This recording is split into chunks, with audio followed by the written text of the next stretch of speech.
നമ്മളിപ്പം ഹരിപ്പാട് സ്കന്ദനെ കാണാൻ വേണ്ടി വന്നതാണ്. നമ്മൾ ഓണത്തിൻ്റെ സമയത്ത് സ്കന്ദൻ്റെ വാർത്ത നമ്മൾ പുറത്ത് വിട്ടിട്ടുണ്ടായിരുന്നു. കാരണം പാപ്പാന് കുത്തിക്കൊന്നതിന് ശേഷം സ്കന്ദനെ ഈ മരച്ചോട്ടി തളച്ചിട്ട് അതിനെ നോക്കാൻ ആളില്ലാതെ അത് അവിടെ നിന്ന് നരയിക്കുവാണെന്നും പറഞ്ഞുകൊണ്ട്.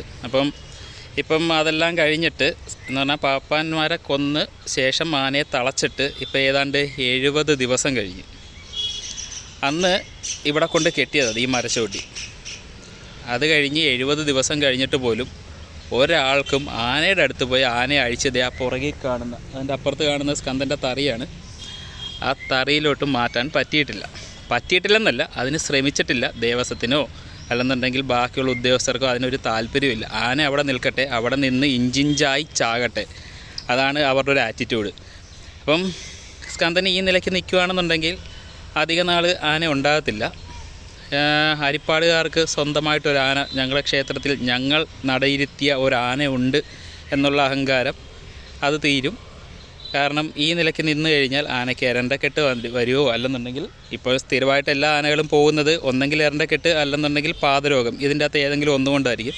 സ്കന്ദൻ്റെ കാര്യത്തിലും മറ്റൊന്നായിരിക്കത്തില്ല വിധി. ഈ നിലയ്ക്കാണ് പോകുന്നതെന്നുണ്ടെങ്കിൽ ഈ വെയിലും മഴയും എല്ലാം ഏറ്റ് അനങ്ങാൻ പോലും പറ്റാതെ ഇങ്ങനെ 2 കാലും വലിച്ച് കെട്ടിയുള്ള നിൽക്കുകയാണെന്നുണ്ടെങ്കിൽ സ്കന്ദൻ അധികം താമസിക്കാതെ അങ്ങ് പോകും. ദേവസ്വത്തിനോടും ഇവിടുത്തെ ഹരിപ്പാടുകാരോടുമായിട്ടൊരു അഭ്യർത്ഥനയുണ്ട്. നമുക്ക് ഒരാന പോയി കഴിഞ്ഞാൽ പിന്നീട് പുതിയ ഒരെണ്ണത്തിനെ നടയിരുത്താനായിട്ട് ഇപ്പോഴത്തെ സാഹചര്യത്തിൽ പറ്റില്ല. ഈ വർഷം തന്നെ നിരവധി ആനകൾ നമുക്കിപ്പം തന്നെ നഷ്ടമായിട്ടുമുണ്ട്. ഓരോ ദിവസം കഴിയുമ്പോഴും നമ്മുടെ ഓരോ ആനകളായി കുറഞ്ഞ് അവസാനം ആനകൾ ഇല്ലാത്ത ഒരു അവസ്ഥയിലോട്ട് എത്തിക്കൊണ്ടിരിക്കുകയാണ്. അപ്പം ഇതേപോലൊരു നല്ലൊരു മുതലിന് ഇങ്ങനെ നിർത്തി വെയിലും മഴയൊക്കെ കൊള്ളിച്ച് അതിൻ്റെ ആരോഗ്യമൊക്കെ ക്ഷയിപ്പിച്ച് അതിനെ ഇല്ലാതാക്കാനാണ് ഉദ്ദേശമെന്നുണ്ടെങ്കിൽ പിന്നെ പറഞ്ഞിട്ട് കാര്യമില്ല. ദേവസ്വത്തിൽ നിന്ന് അനുകൂലമായിട്ടൊരു നടപടി ഉണ്ടായി ആനയെ രക്ഷിക്കുക എന്നുള്ള പ്രതീക്ഷയൊന്നും വേണ്ട. കാരണം തിരുവിതാംകൂർ ദേവസ്വത്തിൻ്റെ കീഴിലുണ്ടായിരുന്ന പല ആനകളുടെയും ഗതി എന്താണെന്നുള്ളത് ഒരുപ്പെട്ട എല്ലാവർക്കും അറിയാവുന്ന കാര്യമാണ്.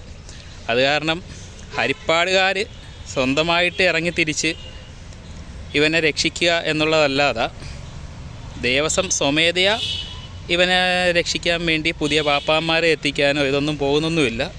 പ്രതിഷേധങ്ങളുണ്ടായാൽ ചിലപ്പോൾ സ്കന്ദനെ രക്ഷിച്ചെടുക്കാൻ സാധിക്കും.